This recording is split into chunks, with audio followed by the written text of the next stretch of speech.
Good morning class. आप मैं आपको पढ़ा रही थी भारतेंदु हरिश्चंद्र मैं आपको पढ़ा रही थी। तो भारतेंदु हरिश्चंद्र चल रहा था भारतेंदु।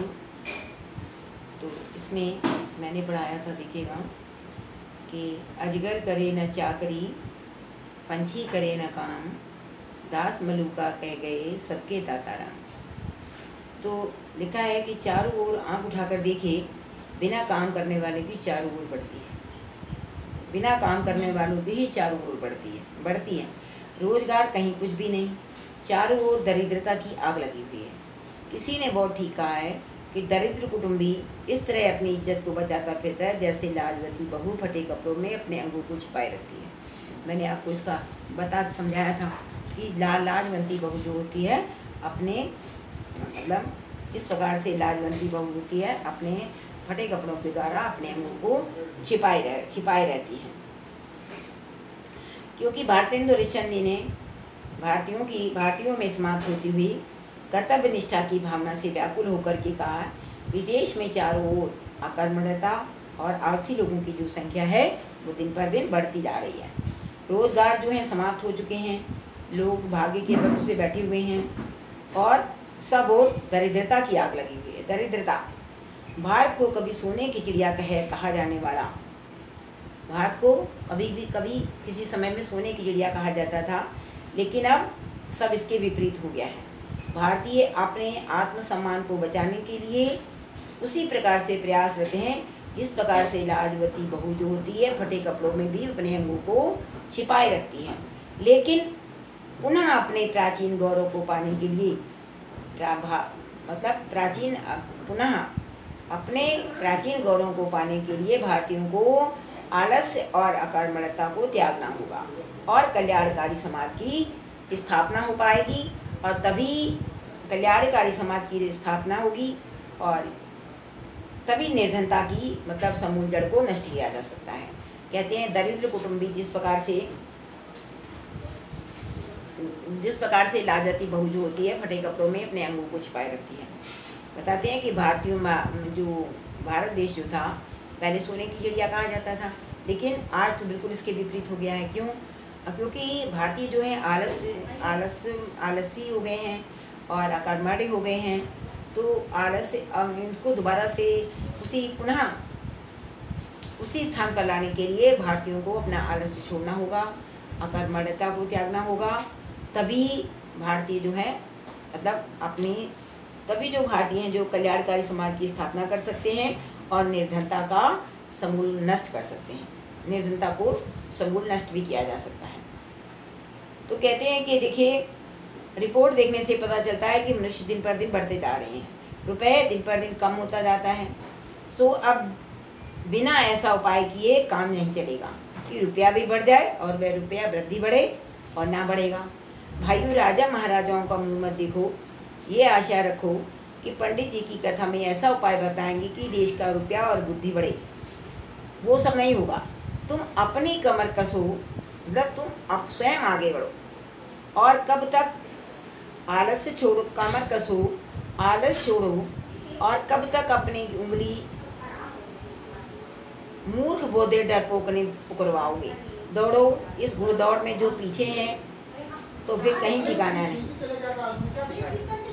अब तुम लोग अपने को ना सुधारो तो तुम ही रहो। मैंने एक बार बताया था ना कि एक कुएं में व्यक्ति गिर जाए तो जब तक हाथ ऊंचा करेगा नहीं कोई पकड़ेगा नहीं। तो इसलिए आपको पहले खुद अपनी सहायता करनी है। तो और सबसे ज़्यादा भारत देश को उन्नति करने के लिए कहते हैं सब उन्नतियों का मूल होता है धर्म। सब उन्नतियों का मूल धर्म होता है। हमें सबसे पहले अपने धर्म की उन्नति करनी चाहिए, ठीक है ना। अपने धर्म की हमें उन्नति करनी चाहिए। इससे क्या होगा? अंग्रेजों की धर्म नीति राजनीति परस्पर मिली है, इससे उनकी दिनों दिन कैसी उन्नति है उसको जाने दो। अपने ही यहाँ देखो, तुम्हारे यहाँ धर्म की आड़ में नाना प्रकार की नीति, समाज गठन, पैतृक आदि भरे हुए हैं। एक मिसाल सुनो, यही तुम्हारा बलिया का मेला और ये स्थान क्यों बनाया गया है, जिसमें जो लोग कभी आपस में नहीं मिलते, 10-5 कोस में जो लोग एक जगह एकत्रित होकर के आपस में मिले, इसीलिए तो बनाया जाता है। एक दूसरे का सुख दुख जाने, गृहस्थी के काम की वह चीज़ें वह गांव में जो नहीं मिलती वहाँ से ले जाएं। एकादशी का व्रत क्यों रखा है? जिससे महीने में 2 एक उपवास में शरीर शुद्धि हो जाए। गंगा जी नहाने जाते हैं तो पहले पानी सिर पर चढ़ाकर तब पैर पर डालने का विधान क्यों है? इसमें तलुए से गर्मी जो है सिर में चढ़ करके कहीं विकार उत्पन्न ना कर दे। दिवाली इस हेतु मनाई जाती है कि इसी बहाने साल में कम से कम एक बार तो सफाई हो जाती है, सफाई हो जाए। होली इस हेतु होती है कि बसंत की बिगड़ी हवा स्थान स्थान पर अग्नि जलाने से स्वच्छ हो जाए। तो कहते हैं यही त्यौहार ही तुम्हारी म्यूनिसिपैलिटी है, यही त्यौहार ही तुम्हारी म्यूनिसिपैलिटी है। म्यूनिसिपैलिटी क्या मतलब? यह त्यौहार ही तुम्हारी म्यूनिसिपैलिटी है। कहते हैं ना कि होली क्यों मनाई जाती है, दिवाली क्यों मनाई जाती है ना? तो एकादशी का व्रत क्यों रखा जाता है? इसके पीछे भी कई कारण हैं।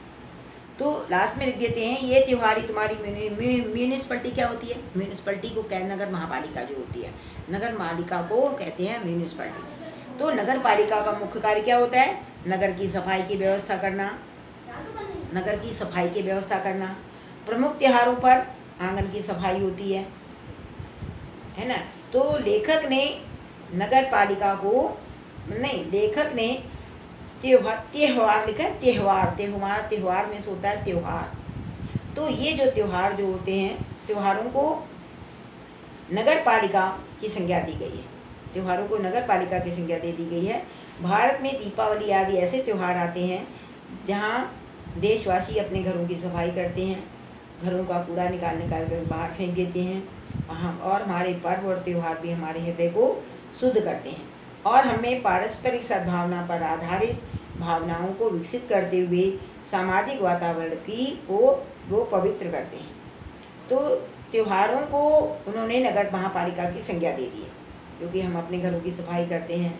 दीपावली त्यौहार आता है, घरों की सफाई करते हैं और घर का कूड़ा जो है बाहर निकाल करके फेंक देते हैं। ये हमारे जो पर्व और त्यौहार होते हैं क्या करते हैं? हमारे हृदय को शुद्ध करते हैं, पारस्परिक सद्भाव को विकसित कर देते हैं और अच्छे सामाजिक वातावरण को ये उत्पन्न करते हैं, अच्छे सामाजिक वातावरण को ये उत्पन्न कर देते हैं। तो जैसे जैसे ये मतलब ये आता है, पैराग्राफ आता है और उसमें बीच बीच में जैसे ये दिए होते हैं, सब उन्नतियों का मूल धर्म होता है। तो दरिद्र कुटुंब भी अपनी बचाता फिरता है, जैसे हिंदुस्तानी लोग तो रेल की गाड़ी हैं। तो इस प्रकार से जिसमें आ जाते हैं उसी के नीचे अंडरलाइन कर दी जाती है और उसी का ही आपको उसकी व्याख्या करनी होती है। ठीक, तो देखिएगा, कहते हैं कि सब पर्व, सब तीर्थ व्रत आदि में कोई बात है। उन लोगों ने धर्म नीति और समाज नीति दूध पानी की भांति उसको मिला दिया है। खराबी जो बीच में भई है वह ये है कि उन लोगों ने ये धर्म क्यों मान लिए, इनका लोगों ने से मतलब नहीं समझा और इन बातों को वास्तविक धर्म मान लिया। भाइयों, वास्तविक धर्म तो केवल परमेश्वर के चरण कमल का ही भजन होता है। ये ऐसा नहीं होता कि घरों की सफाई कर लिया तुम्हारा धर्म हो गया। धर्म सबसे बड़ा क्या होता है? ईश्वर का भजन करना, ईश्वर के चरण कमलों का ध्यान करना। ये सब तो समाज का धर्म है जो देश काल के अनुसार शोध और बदले जा सकते हैं, मतलब उनमें संशोधन भी किया जा सकता है और उनको हम बदल भी सकते हैं। दूसरी खराबी ये हुई कि उन्हीं महात्मा बुद्धिमान ऋषियों के वंश में लोगों ने अपने बाप दादों का मतलब ना समझ करके बहुत से नए नए धर्म बना करके शास्त्रों में भर दिए। मतलब बड़े बड़े लोगों का कुछ मतलब ना समझा और बड़े बड़े अपने आप से धर्म बना लिए और उसको उठा के शास्त्रों में लिख दिया गया। बस सभी तीर्थ तिथि व्रत सभी स्थान जो होते सभी तीर्थ हो गए। सो इन बातों को अब एक बेर आँख खोल करके देख लीजिए और समझ लीजिए कि फलानी बात उन बुद्धिमान ऋषियों ने क्यों बनाई और उनमें जो देश और काल के अनुकूल और उपकारित हो उनको ग्रहण कर लीजिए। मतलब जो उन्होंने बनाए नियम और कानून बनाए, आप अपने देश और काल के अनुसार उनको आप ग्रहण कर लीजिए। बहुत सी बातें जो समाज के विरुद्ध मानी जाती हैं, किंतु धर्मशास्त्रों में जिनका विधान है उनको मत चलाइए। जैसे जहाज का सफ़र, विधवा का विवाह, लड़कों का छोटेपन में ही ब्याह करके उनका बल, धीरज, आयुष में सब मत घटाइएगा। आप उनके माँ बाप हैं, उनके आप कोई शत्रु नहीं हैं। वीर उनके शरीर में पुष्ट होने दीजिए। नीम, तेल, लकड़ी की, फिक्र की बुद्धि सीख लेने दीजिए, तब उनका पैर काट में डालिएगा। कुलीन प्रथा, बहुविवाह आदि को दूर कर दीजिए। लड़कियों को पढ़ाइए, किंतु इस चाल से नहीं कि जैसे आजकल पढ़ाई की जाती है। जिस उपकार के बदले बुराई होती है, ऐसी चाल में उनको शिक्षा मत दीजिए कि वे अपना देश और कुल धर्म सीखें, पति की भक्ति करें। लड़कों को सहज में शिक्षा दें। नाना प्रकार के मत के लोग आपस में बैठ छोड़ दें। यह समय उन झगड़ों का नहीं है। हिंदू, जैन, मुस्लिम सभी आपस में मिलिए। जाति में कोई चाहे ऊंचा हो चाहे नीचा हो, सबका आदर करना है। जो जिस योग्य हो उसे वैसा मानिए। छोटी जाति के लोगों का तिरस्कार करके उनका दिल, उनका मन मतलब मत तोड़िए। सब लोग आपस में मिलिए। तो ये लिखा है, ये सब तो समाज के धर्म हैं। लोगों ने क्या किया है, अपने देश और काल और धर्म के अनुसार जो भी मैंने बना लिए, लेकिन आपको ये देखना है कि आपको उसमें से क्या चीज़ अच्छी है, आपके देश और काल के अनुरूप है, आप उन्हीं उसको ग्रहण कर लीजिएगा। जैसे विधवा विवाह होता है, नहीं करना है। विधवा विवाह है, जहाज का सफ़र है, मत करिएगा, है ना। छोटे मतलब बाल विवाह मत कीजिए, छोटे बच्चों का विवाह मत कीजिएगा, क्योंकि उनको आगे बढ़ने दीजिए, उनके वीर को पुष्ट होने दीजिए, है ना। और लड़कियों को पढ़ाइएगा। ऐसा नहीं कि लड़कियों को नहीं पढ़ाना, लड़कियों को पढ़ाइएगा। ऐसा मत पढ़ाइए जैसा कि आजकल पढ़ाई होती है, उस चाल से नहीं, है ना। जिस उपकार के बदले बुराई हो वैसी शिक्षा आप बिल्कुल मत दीजिएगा। उनको ये शिक्षा दीजिए कि देश और कुल धर्म सीखें, पति की भक्ति करें, और लड़कों को आपस में मतलब झगड़ों का काम नहीं करना है। हिंदू, जैन, मुसलमान, सिख, ईसाई, चाहे किसी भी जाति का व्यक्ति क्यों ना हो, चाहे अमीर और या गरीब ही व्यक्ति क्यों ना हो, जिसके योग्य हो उसके वैसी शिक्षा दीजिएगा। और छोटी जाति के लोगों का तिरस्कार मत कीजिएगा, जिससे कि उनका जो मन है, जो उनका मतलब उनका तिरस्कार नहीं करना है, जिससे कि उनका मतलब धैर्य टूट जाए, मतलब उनका मन टूट जाए। सब लोग क्या करें, सब लोग आपस में मिल करके रहिए। कहते हैं सब लोग आपस में मिल करके रहिए। मतलब ये नहीं है कि जो लिख दिया गया वही करना है। आपको अपने देश काल के अनुरूप मतलब काम करना है, देश काल के अनुरूप करना है कि आजकल समाज में क्या चल रहा है, उसी के हिसाब से चलाना है। ठीक है, तो अपने लड़कों को अच्छे से अच्छी तालीम दीजिएगा। पेंशन और वजीफ़ा या नौकरी का भरोसा छोड़ो। समझा है, कि माँ पेंशन मिल जाएगी, या हमें पढ़ने के लिए स्कॉलरशिप मिल जाएगी, स्कॉलरशिप को ही वजीफ़ा कहते हैं, स्कॉलरशिप मिल जाएगी, या नौकरी का भरोसा छोड़ दो। क्या करना है, लड़कों को रोज़गार सिखलाइए, काम करना सिखलाइए, विलायत भेजिए, छोटेपन से ही मेहनत करने की आदत डालिए। बंगाली, मराठी, पंजाबी, मद्रासी, वैदिक, जैन और ब्राह्मण, मुसलमान सब एक का हाथ एक पकड़े। सब मतलब एक दूसरे का हाथ पकड़ते हुए आगे बढ़ें। कारीगरी जिसमें तुम्हारे यहाँ बढ़े, तुम्हारा रुपया तुम्हारे ही देश में रहे, वह काम करो। समझा गया। मतलब बच्चों को कार्य करना सिखाइए, चाहे हिंदू हो, चाहे मुसलमान हो, चाहे सिख हो, चाहे बौद्ध धर्म का अनुयायी हो, जैन धर्म का अनुयायी हो, सब एक दूसरे की बाँह पकड़ें और कार्य करें, हैं। और मतलब जिससे कि और कारीगरी करना सिखलाओ, कुछ काम करना सिखलाओ, जिससे कि अपने देश का पैसा है अपने ही देश में रहे, दूसरे के देश में ना जाए। देखो, जैसे 1000 धारा होकर के एक गंगा जो होती है समुद्र में जाकर के मिल जाती है, नदियाँ समुद्र में जाकर के मिल जाती हैं, ठीक उसी प्रकार से समुद्र में मिल जाती हैं। वैसे ही तुम्हारी लक्ष्मी 1000 तरह से इंग्लैंड, जर्मनी, अमेरिका पहुँच जाती है। दिया सलाई जैसी तुच्छ वस्तु भी वहीं से आती है। जरा अपने को ही देखो, तुम जिस मार्किन की धोती पहने हो वो अमेरिका की बनी है, जिस लंकलाट का तुम्हारा अंगा है वह इंग्लैंड का है, फारसीस की बनी हुई कंघी से तुम उसे अपना सिर झाड़ते हो, जर्मनी की बनी चरखी की बत्ती तुम्हारे सामने जल रही है। वह जो ये मसल हुई कि बेफिक्रे मैंगनी का कपड़ा पहन करके किसी महफिल में चले गए। तो कपड़े को पहचान कर एक ने कहा, अजी गंगा तो फलाने का है। दूसरा बोला, अजी टोपी तो फलाने की है। तो उन्होंने हंसकर जवाब दिया, घर की तो मूछें ही मूछें हैं।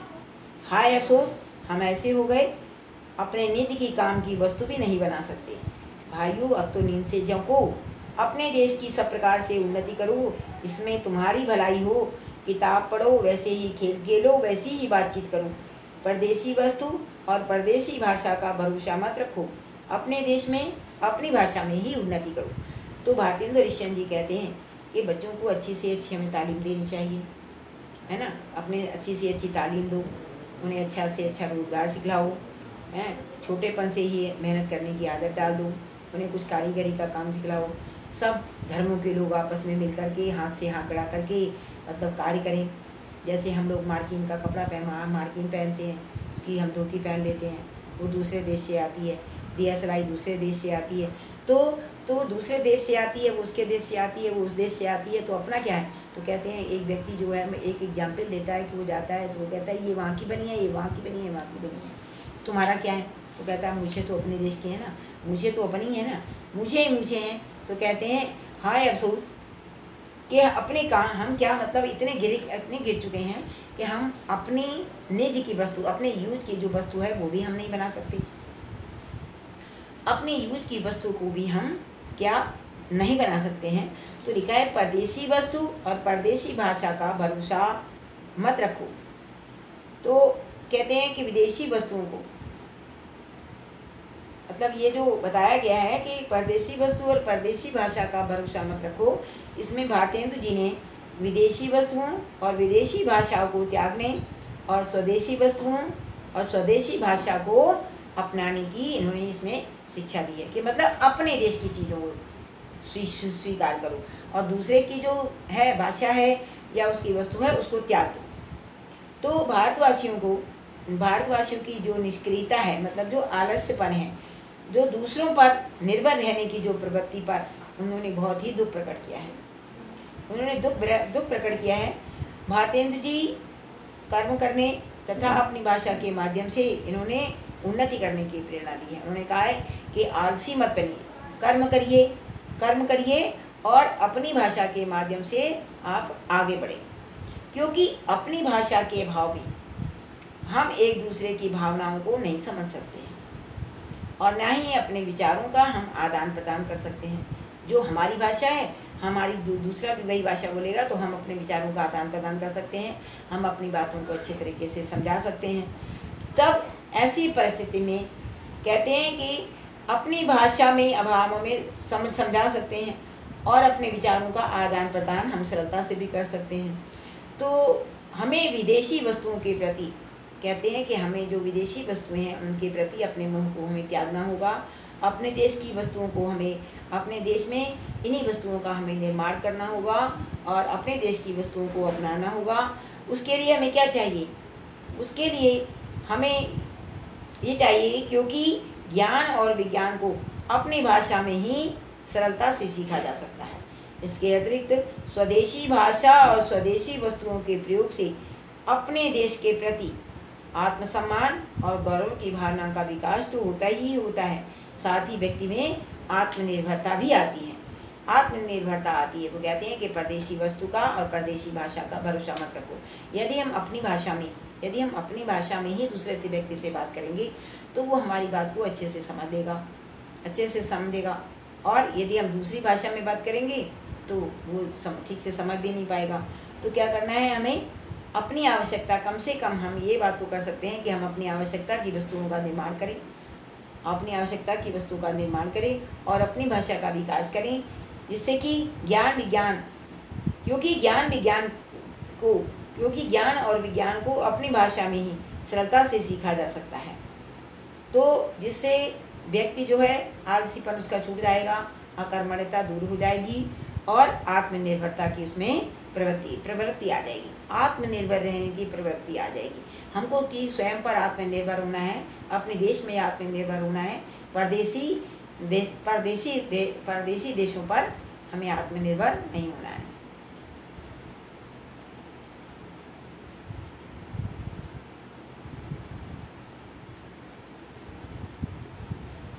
ठीक है, तो हमें दूसरे पर आत्मनिर्भर नहीं होना है। इससे इसमें आत्मनिर्भरता भी आती है।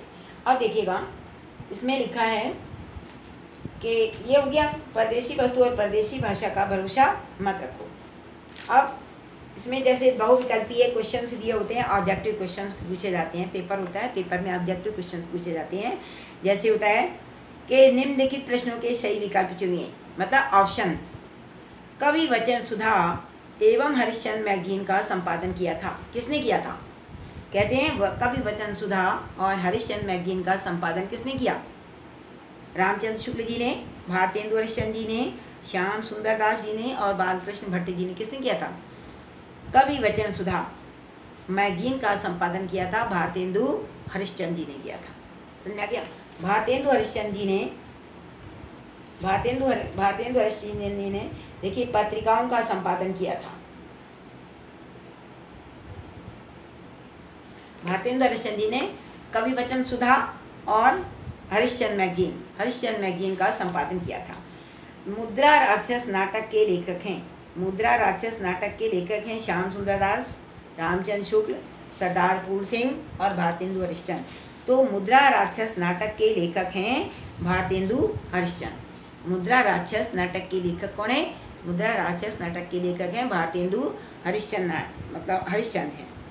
पाठ्य पुस्तक में संकलित बलिया के मेले के अवसर पर दिया गया भाषण किस शीर्षक से संग्रहित है? बलिया का मेला। बलिया के मेले में भी पढ़ा है ना कि बलिया के मेले में लोग किस लिए क्यों इकट्ठे, बलिया का मेला क्यों लगता है? पता है ना बलिया का मेला क्यों लगता है? कि सब लोग एक इकट्ठे हो जाएं, जो चीज़ वहाँ पर नहीं मिलती है यहीं से ले जाएं। तो ये जो बलिया का मेला है किस शीर्षक से लिया गया है? किस शीर्षक से लिया गया? भारतवर्ष की उन्नति कैसे हो सकती है? लिखेंगे भारतवर्षोन्नति। देखिए इसमें लिखा है भारतीय साहित्य की विशेषताएं, महाकवि मार्ग का प्रभात वर्णन, आचरण की सभ्यता और भारतवर्षोन्नति कैसे हो सकती है। तो आप क्या करेंगे? भारतवर्षोन्नति में आप राइट कर देंगे। ठीक। हिंदी का प्रथम यात्रा वृत्तांत सरयू पार की यात्रा किसने लिखा है? यात्रा वृत्तांत सरयू पार की यात्रा लिखा गया है। किसने लिखा है? भारतेंदु हरिश्चंद्र जी ने लिखा है, सरयू पार की यात्रा। ठीक। रत्नावली किस विधा की रचना है? रत्नावली जो है किस विधा की रचना है? नाटक है, उपन्यास है, कहानी है या आलोचना है? बताइए क्या है? रत्नावली जो है किस विधा की रचना है? आपने अभी भारतेंदु हरिश्चंद्र का वो पढ़ा है। रत्नावली जो है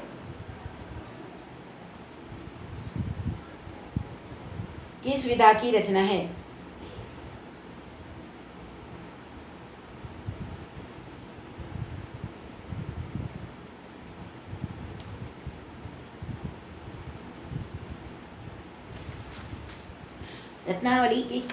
रत्नावली किस विधा की रचना है? तो भारतेंदु हरिश्चंद्र जी का जीवन परिचय देते हुए उनकी रचनाओं के नाम लिखिए। तो सबसे पहले आप क्या करेंगे? सबसे पहले आप इनका जीवन परिचय लिखेंगे।